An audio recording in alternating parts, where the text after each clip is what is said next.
Hello everyone, I am Dr. Seizure, Assistant Professor Pediatrics working in Newborn Unit, Government Medical College, Kozhikode.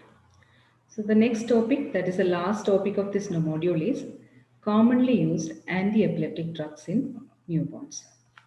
We all are familiar with these drugs, so we will move on to one by one. So we know that anti-epileptic therapy, drug therapy is usually started if the seizure is persisting even after the correction of metabolic derangements. The first drug which we are going to learn today is phenobarbital. So it is the first line treatment for neonatal seizure as per the current recommendation. It is available in a strength of 200 milligram per ml.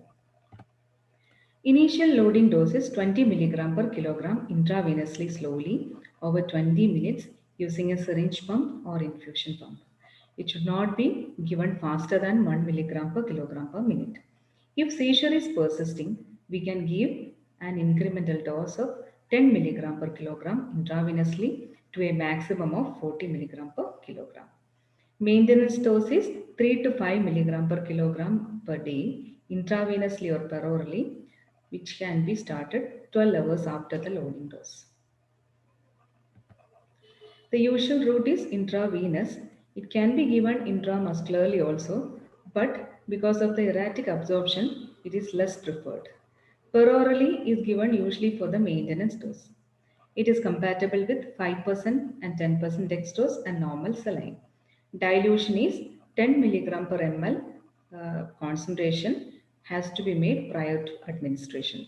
The usual side effects are sedation, respiratory depression at a serum level of more than 60 microgram per ml, irritation of the veins. So the second drug is phenytoin. It is given if the seizure is not controlled with the loading dose of phenobarbital. So phenytoin is given with a loading dose of 15 to 20 milligram per kilogram intravenously over at least 20 minutes. We can use infusion or syringe pump for the loading dose.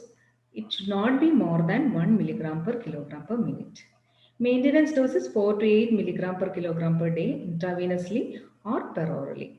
Usual routes are intravenous and peroral route for maintenance dose.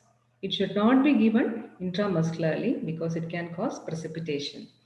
Dilution is, it is compatible only with normal saline and it is incompatible with 5% and 10% dextrose. It is usually available with a strength of 50 milligram per ml. So we have to be careful while administering intravenous phenytoin because we have to flush it with the saline before, especially in order to check the patency of the IV line and also after the administration of phenytoin. So what are the common side effects? So it can cause cardiac arrhythmias and hypotension. Hence we have to always give phenytoin under cardiac monitoring. Then it can cause irritation of the veins and the surrounding tissue because it is a high osmolar solution. And if it is causing extravasation, it can cause inflammation and necrosis of the surrounding tissue. Then other adverse effects are hypersensitivity reactions. Then high serum concentration can cause seizure itself. Then long-term therapy can cause gingivitis, rickets, hyperglycemia and hypoinsulinemia. Hence, it is not preferred for long-term therapy. So the fosphenytoin is the medicine which is preferred over phenytoin nowadays.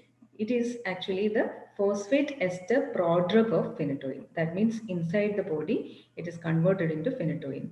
It has got lesser side effect and high water solubility. Hence, it can be given as intramuscular dose also. So 1 milligram per kg of phenytoin is equivalent to 1.5 milligram per kg of fosphenytoin. Okay. So the next drug is Levetiracetam. Okay. So Levetiracetam is a comparatively newer anti-epileptic drug and it is increasingly being used in the treatment of neonatal seizure nowadays. Ongoing trials are there with whatever available data. It has got a reasonable safety profile and fewer side effects. Okay. So we can give a loading dose which is varying from 10 to 20 milligram per kilogram per dose to as high as 40 to 50 milligram per kilogram per dose. and maintenance dose ranges from 10 to 80 milligram per kilogram per day. It is available in a strength of 100 milligram per ml. So the next group of drugs are benzodiazepines. Okay, so in that one of the commonly used one is midazolam. It is faster acting than lorazepam and it is usually given with a dose of 0.15 milligram per kilogram intravenously as well as dose followed by an infusion of 0.1 to 0.4 milligram per kilogram per hour. If needed, you can repeat the first loading dose. Okay, so it has got a lesser respiratory depression and sedation compared to lorazepam. It is also available in strength of 1 milligram per ml solution. Usual available strength. The usual route of administration is intravenous, intramuscular, and intranasal also. Okay, and dilution it should be administered very slowly as an IV bolus over 10 minutes at a concentration of 1 to 1 milligram per ml. It is compatible with 5% dextrose, normal saline, and sterile water. What are the usual side effects of midazolam? It can cause respiratory depression, hypotension, and seizure-like myoclonus in preterm babies. So, because of this respiratory depression, if the baby is on midazolam infusion, you have to monitor the baby carefully, and you have to keep everything ready for resuscitation if required.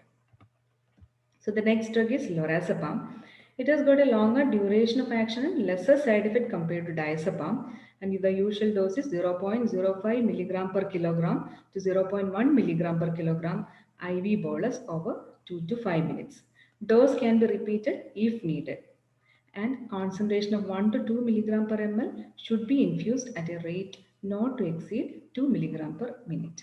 The usual available strength is 2 mg per ml.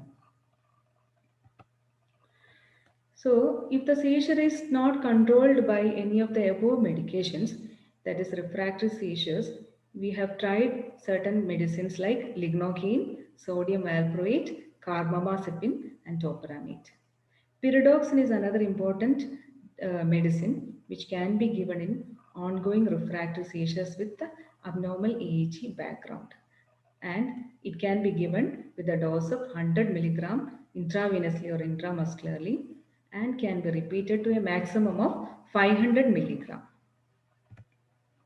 So just to recall, so drugs which can be given intramuscularly if there is no IV access: phenobarbital to a lesser extent, fosphenytoin, midazolam, and lorazepam. These are the commonly used anti-epileptic drugs.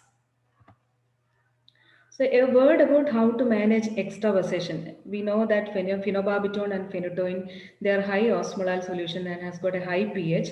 If there is extravasation, how will you manage it? So these are the general measures to manage extravasation.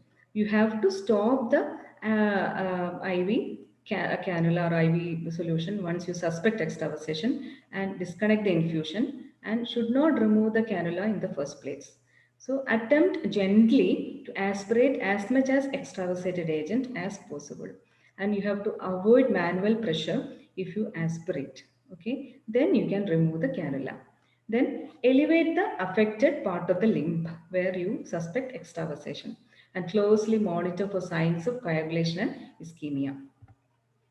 Avoid attempt at neutralizing pH and you can consider the need for surgical management if required. Okay, so how will you maintain anti-epileptic therapy or what is the maintenance protocol and when to discontinue anti-epileptic therapy? So the general principle is once seizure is controlled, wean off all the anti-epileptic drug one by one slowly to only the maintenance dose of phenobarbital. And when to discontinue this? So that is highly individualized. At present, there is no specific general guidelines are available. So what is the goal or principle is to discontinue phenobarbital as early as possible, depending on the examination, neurological examination of the baby and the background EEG abnormality. So, okay, thank you.